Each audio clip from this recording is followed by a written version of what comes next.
What's up, you guys? Tesla's up massive today, 6.5%, and I currently have puts that I'm down about $8,000 on. We're going to go over those, why I took the trade yesterday, even though we've been talking for the past couple of days about a potential move to 220. What we're also going to cover is this resistance level that's setting in here, why I would be taking short-term profits if you're somebody who got into some sort of trade or calls over the past couple of days, and we're going to look at some big money resistance levels. So taking a look here, I posted also on Twitter all of these trades, so if you guys want to follow them over there, go follow me on Twitter, the link's in the description, and you can also get access to our Discord community with over 12,000 members. I post my trades over there in real time. So looking here, this is a 4-hour chart for Tesla. We've been talking for a while now about the subsequent fade that happened after earnings, and what we were initially hopefully going to see yesterday when I took this trade was this rejection around 208 to 209. And we were saying that if that rejection did not occur, there was a very high chance that we're going to move back up to 214 to potentially $220. What you're going to notice here is that we have a break of structure that occurred back here when we broke under $200. From this break of structure, we would set a target down here at this support level or this big money zone for a buy down at 182, and we would set our stop loss if we broke up over this big money level at about 222 to 214. And if you were to enter right here, this would give you a 5-to-1 RVR, meaning that if your average return, you're playing with $10,000, this would be a potential loss of $278 for a potential return of $1,514, which is very, very good. And the chances of this actually panning out statistically are about 80%, but looking at kind of how we're trading right now, I'd say it's probably about 65 to 70%. But even with a 65 to 70% chance, it is more than worth it. This is why a lot of times I think that people on here kind of get misconstrued or don't understand what I'm actually doing here. I, every single day, am watching the charts. As a long-term investor, I know the key levels that I want to be going long at or covering my positions at or potentially even setting a hedge at. But besides that, I'm a quantum trader. I trade simply off of mathematics and technicals. I don't care what's going to happen tomorrow. I don't care what's going to happen in the next couple of days. I don't even care about the next couple of trades. All I care about is going to be how I perform over hundreds and hundreds of trades. If you guys want to learn about probabilities, take a piece of paper and go grab a quarter or some sort of coin.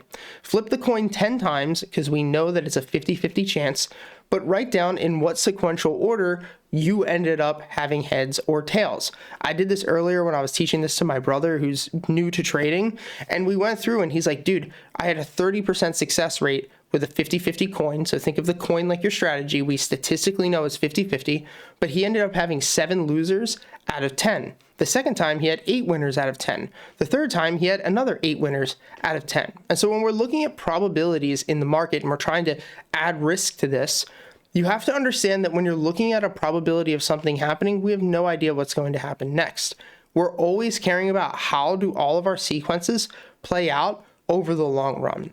If you're somebody who's part of our private membership group, which you guys can get access to all my trades down there, today I closed up about $14,000, but there were so many trades. I had about 12 trades for the day, but that's what I'm looking for. I'm looking for consistent profits. I'm looking for quick entries and quick exits, and I'm looking to play the probabilities game.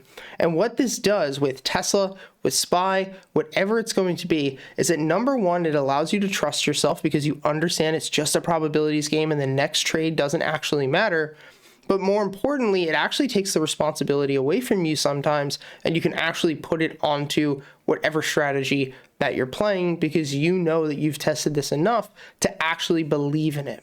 And so if we look at this setup, 210 trades, 68 losing trades, it's not exactly accurate, but it's a very good guideline to run off of. You can see here, as we said before, if we were to enter our profit or enter our levels today, I started going in down here. And the reason for that is 1.32 RVR with an 82% success rate is more than fine for me. I had expected potentially holding and watching this thing run maybe up to 214 or 216. So from now, if Tesla pushes up, if Tesla closes over $222 in the next couple of days and holds over that level, I'm entirely out of the position and I will take the loss. If that doesn't occur and if we reject, I believe we will see Tesla go all the way back down to $183, which would be a 15% fade to the downside, which with my calls, I'm down about 8 grand right now, but I'd probably definitely make all of my money back on that, plus about $10,000. So I'm not really upset. I'm not going to average down quite yet. Maybe tomorrow, if we pump up into like 220, I will average down one time and just be done with it and let the trade pan out. But I'm never going to get upset at myself for a trade like this. When you know that statistically you're playing your edge correctly, there is no reason to ever get upset about a potential winner or a potential loser. The other thing to note here is that we have a very strong resistance setting up here. Like even if we took the Smart Money Concepts indicator off and we were to just go through here and draw this level, you can see that this is a big area of interest sitting here, basically between 218 and 215. This was a big support before, and so this is also going to be a change of character. You're not going to see change of character set up here because I don't have my actual smart money lines drawn out that long, but this is change of character. The fact that we're under this level is not a good sign for Tesla. So if we do end up bouncing here, it could be pretty solid, but ultimately you can see here over even on the weekly, here's the change of character. So even on the weekly, if we can't hold this level, we are definitely going to drain. This has it back down to $170. And so this had 24 trades in the past 10 years, and 20 of them were right, 4 were wrong. So there's a really good chance that we continue to sell off, and I'm going to end up playing that. And if not, if we end up holding, then yeah, we could maybe see the potential moves back up to 240, which we were talking about in the past couple of weeks. Now, Apple had earnings today as well, and a lot of people are asking me about this. I also want to share with you guys my put position on Nvidia, and we're going to go over the S&P 500 because a lot of companies are moving in the same exact manner. So if you're somebody who's a Tesla investor or a Tesla trader, this is all still going to be extremely, extremely important for you to watch because it's all going to be things that will move the market alongside of Tesla. Taking a look right now, obviously, we're not really doing too hot. We have Apple down, trading about $171 after hours. But going into the next couple of weeks, it's going to be extremely important. Today would have been a really, really good short opportunity, and we're going to explain that. So if you look here, we're going to have Smart Money Concepts indicator by Lux Algo up, and we're just going to be looking at this on a weekly chart. You can see that before we had our earnings report after hours, Apple is trading up around $177.37. If we were to actually take our trend line, we can come through and draw it across here. So after earnings, if they had great earnings and we pushed up and we were holding this level, a very good sign that Apple was going to move potentially back up to 190. But instead here, you can see that as we were using this level as a resistance, we're also using this level as a potential support. But the biggest issue here, and the reason that I wouldn't have played this to the upside, is because of number one, the fact that we know that over the past 68 trades, this was right 60 times to the downside and 18 times was wrong.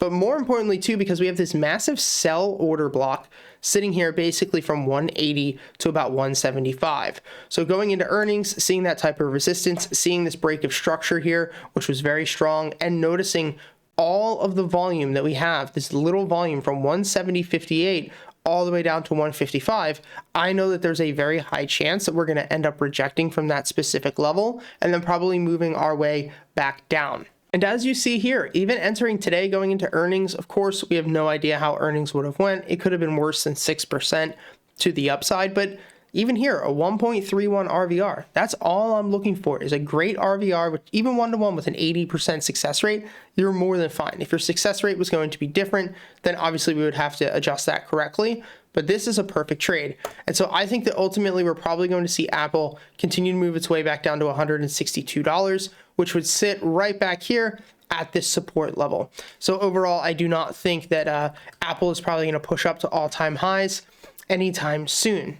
This is also going to move us over to Nvidia because I ended up taking an Nvidia position today. I ended up sharing it on our Discord community and in my Twitter account. So definitely, like I said before, go and follow them. But we have a really solid setup that's happening here on the weekly time frame. The first thing to note is going to be the change of character, but it did end up bouncing. Normally, if we have this change of character or this break of a very strong support level, we usually have a very good chance that we're going to move our way back down to about $364 or move our way down south, just because when the change of character occurs and that big level of market structure, especially on a weekly chart, occurs, that's a very accurate sign that we're moving into whatever direction that you're looking at, in this case, downward. But from here, so far we've bounced. We know statistically that we're right about 83% of the time to the downside, but this potential bounce here is not really what I want to see. However, there are a couple of things that are looking pretty solid. The first thing is this head and shoulders pattern. So as we said before, this would be our neckline, basically, the change of character, followed up by a shoulder pullback, followed up by a head pullback, pushing up to another shoulder level, which would basically be sitting somewhere around here, and then rejecting. So at this moment, what I'm really looking for is going to be a much better RVR than what we just saw on that weekly. Because here's the deal. If we were to zoom in and we were to watch this 4 hour, we have the same exact type of setup happening, but on a much smaller time frame, which in this instance is going to give us a much better risk versus reward profile.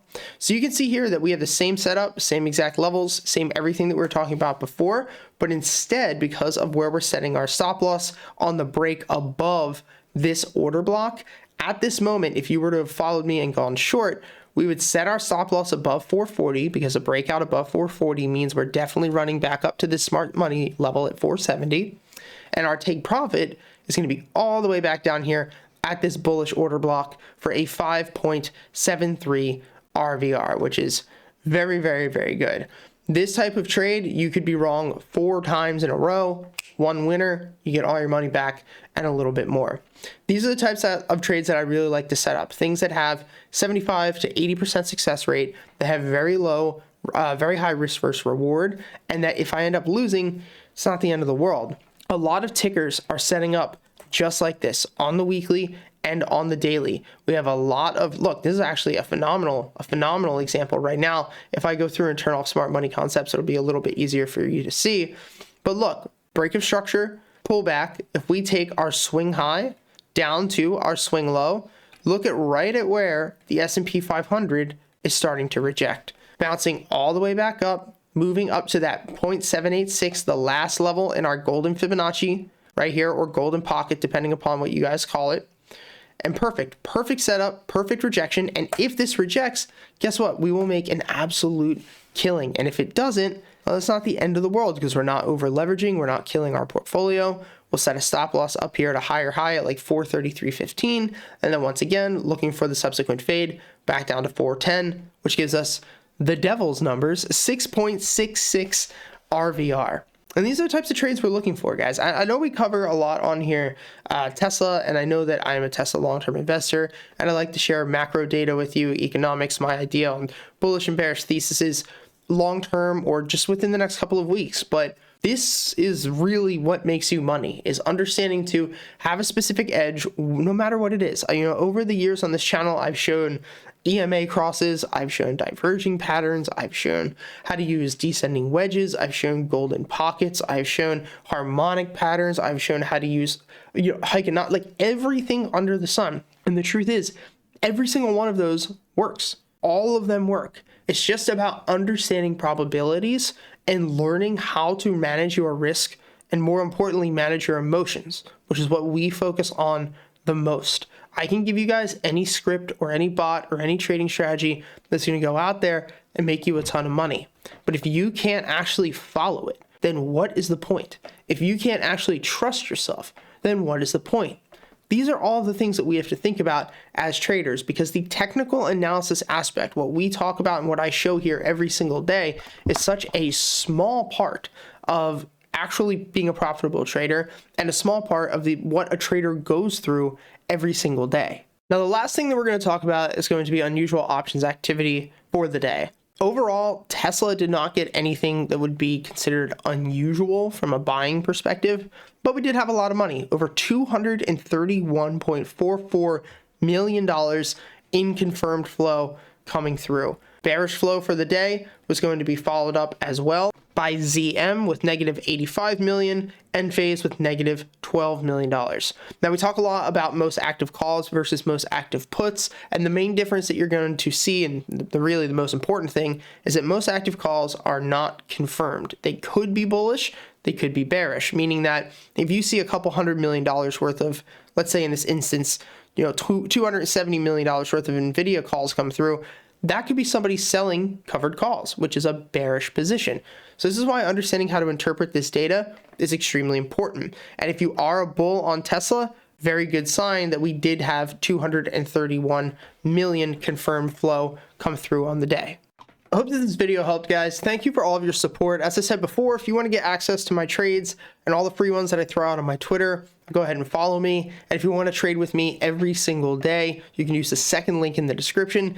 Today, we absolutely killed it. Ended up taking a lot of trades and ended up actually even taking more by the end of the day. But there's a lot of good opportunities right now. So when there is opportunity in the market, I will always take it. Thanks for all the support, guys, and I'll see you next time. Peace.